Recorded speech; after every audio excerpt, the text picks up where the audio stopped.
Let's talk about sharpening, because that looks like a shot that could really demonstrate sharpening. Yes. So what I wanted to do here is actually kind of drill down on capture sharpening in Camera Raw and Lightroom. 6 of one, half a dozen the other. The only difference is Lightroom's interface is darker. Yep. So I've got this shot that it's a P65 shot, so it's capable of being incredibly sharp. This was a shot in Bryce Point, and what I wanted to do is to zoom in and see that this actually looks a little bit soft, doesn't it? It does. Because one of the things that I will point out, oh, there's people there. One of the things that I'll point out is that here at 1:1, I actually turned the sharpening off intentionally. So this is kind of what the raw file looks like without the default lower level sharpening. Right. And I've got snapshots. Here's the no sharpening. Here's the default sharpening. And you can see between no sharp and sharp, it sharpens up a bit. And then here is the optimally sharpened image. Let me go ahead and zoom in so that 2 to 1. So no sharp, default, and optimally sharpened. Now you'll notice the default was not bad. Yeah, well, that's the reason that Thomas came up with default. It's his default. It's his default. Yeah, good one. So how do they get there from the default? What I like to do is to move in, and actually I don't really care about these people. I want to go over here. Because this is interesting detail that I want to make sure is absolutely sharp.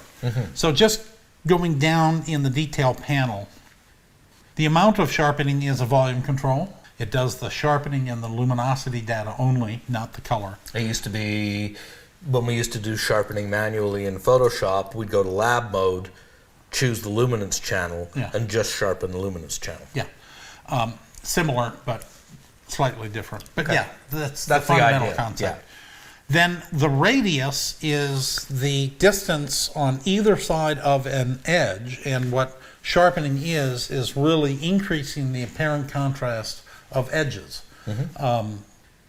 while not trying to hurt the surfaces. Between a lighter pixel and a darker pixel. Yes. Right. So wherever there is a light pixel and dark pixel, the way sharpening works is it actually lightens the light side of the edge and darkens the dark side, so that you increase the apparent contrast along the edge. Unsharp mask, it literally is kind of a holdover from graphic arts where they would use a soft version to increase the sandwich with a negative to increase a copy that would increase the edge contrast. Been there, done that. Unsoft. You make a negative and then put it slightly out of register. So the radius is the distance on either side in pixels or fractions of a pixel that the halo will occur. Now, halos are not bad. They're just meant to be invisible. You're not supposed to see them. But if you do, you've gone too far. Yeah, and it's really hard to unsharpen an overly sharpened image. After radius, the next slider is detail, and it's a very complicated, it's doing multiple computational algorithms at once and kind of tweening between them. On the far left, and I'm going to hold down the Option key so you can see the preview, it is actually doing a halo suppression. So when I said that halos are not bad if they're not visible, you can actually use this to control the strength of the halo. So you can see how as I go up, the default is 25, but the halo suppression actually goes between 0 and tapers off and ends at about 50.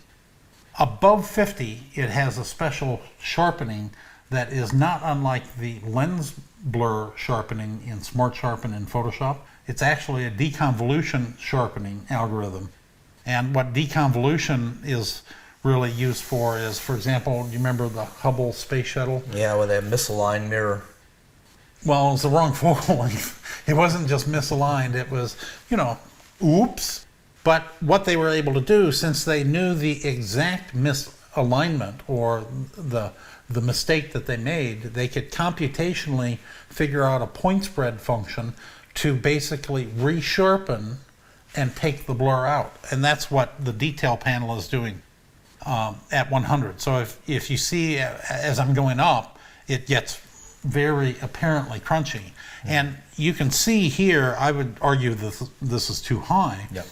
But this is one of the things that you need to take into account when you're going between amount, radius, and detail. And I think that's one of the things that trips people up, is there are 3 separate sliders, each of which has a slightly different effect on the look of the sharpening. And then the 4th slider is actually the masking. And that's my favorite. I think that is the greatest thing that I've seen in a very long time. What this allows you to do is, in essence, go in here and decide, based upon the edge detection of the sharpening, where you want to resist the sharpening. If I take it all the way up to 100, you can see only those white those areas will be sharpened. And the surfaces, or the anti-edge, there's the surface and the edge, the surfaces won't get hit at all. You often want to use quite a bit of masking if you're sharpening noisy images. So I almost always use a little bit of masking. The reason it's not on by default is it's computationally intensive. It takes a lot of processor clicks. So they didn't want to make you use an edge mask. So you actually have to do it manually. Although you can create a preset for sharpening. And in point of fact, I don't know if many people notice, over in the Lightroom presets, there is actually a sharpening for narrow edges, which is like scenic. I thought you were going to say gnarly edges. Yeah, I almost said gnarly. So there's a sharpening preset for narrow edges and a sharpening preset for wide edges, for like faces. Right. And that's really the determination. If you have a lot of edge frequency, a lot of edges, and if you look at an image and kind of do an imaginary line across, if there are a lot of alternating lights and darks, it's a high frequency image and you want to be below 1. 1 is the default. But I should mention that my workflow, the mask is the first thing I do, even though it's the 4th of the sliders. Really? Okay.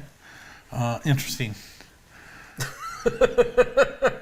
Interesting meaning you're doing it wrong, buddy. Well, or interesting meaning, no, that's another way of doing it. It's interesting. The thing that I would say is that Thomas, when he designed this, used a pretty intelligent approach of going top to bottom, left to right. So generally speaking, you adjust the amount. The first thing that I actually touch and hit is radius. I look at the image, is it a high frequency or low frequency? Let me go back and show you what I did for the sharpening. This is the optimized sharpening. So you see the amount is 50, the radius is 0.6, the detail is up to 74, but I am using about a 1/3 edge mask. The next thing that I will point out is there are 4 sharpening sliders. There's actually a 5th slider that has a big impact on sharpening, and that is noise reduction. Remember, when we talk about noise of a sensor, the noise signature is the same at 50 or 100 as it is at 3200 or 12,000. The only thing that is different is the perceptibility of the noise. As you amplify the image, you increase the apparent noise. So if you've done anything in terms of exposure increases or lightening, that will make the noise more obvious. So I would argue that pretty much any image could use a little bit of noise reduction. And again, it's computationally intensive, so by default it's 0. So I'm often using between 10 or 15 for low ISO, well-exposed images. And obviously, if you're working on really noisy images, you got to run it up and do it to taste. Now, I'm a little confused about that, because if you're starting off with an extremely clean file, particularly a digital file, shot at low ISO, at the camera's native ISO, properly exposed, all of that stuff, there's virtually no noise there at all. And it seems to me that using any amount of noise reduction is going to slightly soften the image. Yes, which can be compensated by increasing the sharpening and increasing the detail slider. That's the interesting interaction. The luminance noise will soften the surface, right? Mm-hmm. Not the edges, because it's a pretty convoluted wavelet algorithm for noise reduction. So what ends up happening is when you increase the slider for detail to increase the deconvolution sharpening, you actually start increasing the apparent noise. You increase the, it's working at a level of radius 0.6. Yeah, I get it. So what this allows you to do is increase the luminance noise reduction a little bit, and it actually allows you to drive the detail slider a little bit higher. I didn't know that. Yeah. And then the amount, this is at 2:1, and I would point out that we're going to talk about resolution and as it relates to what you see, what you capture, what you see in Photoshop, and what you print. But looking at something at 2:1 is science fiction. Mm-hmm. Literally, what you want to look at it is probably closer to 1:2, which is 4 pixels for every screen pixel. So in here, this looks incredibly sharp. Mm-hmm. So that's your recommendation, and I know we've talked about this in the past, other tutorials. Your recommendation is, if you really want to judge sharpness properly, 1:2, not 2:1, 1:2. 50%, if you will. Well, it's more useful. The higher the resolving power of the display, the more useful that will be. The problem is, even at 1:2 or 50% display percentage, the problem is you're still looking at a low resolution display. So when you actually make a print, if I print this out at 720, right, and this screen display is 110. 110, yeah. Yeah, there's a disconnect. Yeah. I can do soft proofing easier than I can do predictive sharpening. You can't really soft proof for sharpening. You gotta. So the aim here, I would say, in the detail panel is to make it look good at 1:1. Don't over sharpen, don't under sharpen. Okay, don't leave image quality on the table, but don't try to compensate for something down the road. You can't compensate for output sharpening here. Okay. The other thing that I will point out, and this is kind of a tricky sort of thing here that may not be obvious. I'm going to go back into 2:1.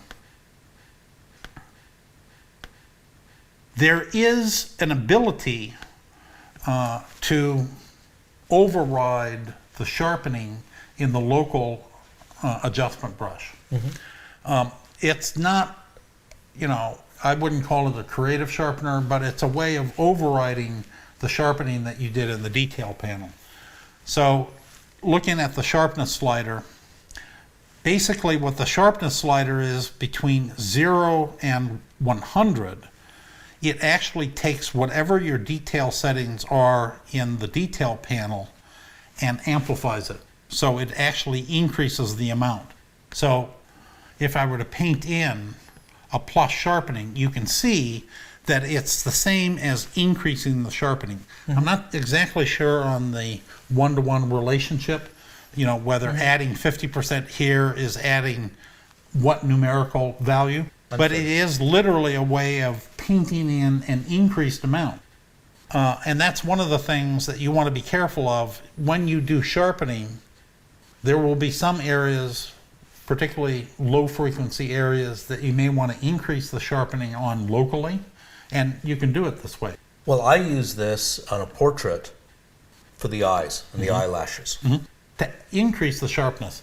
So then the other thing that is not terribly obvious is that if you do between 0 and I'll have to check. I don't know if it's 49 or 50. Okay. But if you do essentially between -50 and 0, what you're actually doing is not painting in blur. You're painting in a mask. You're subtracting sharpness. Yes. And from what was set.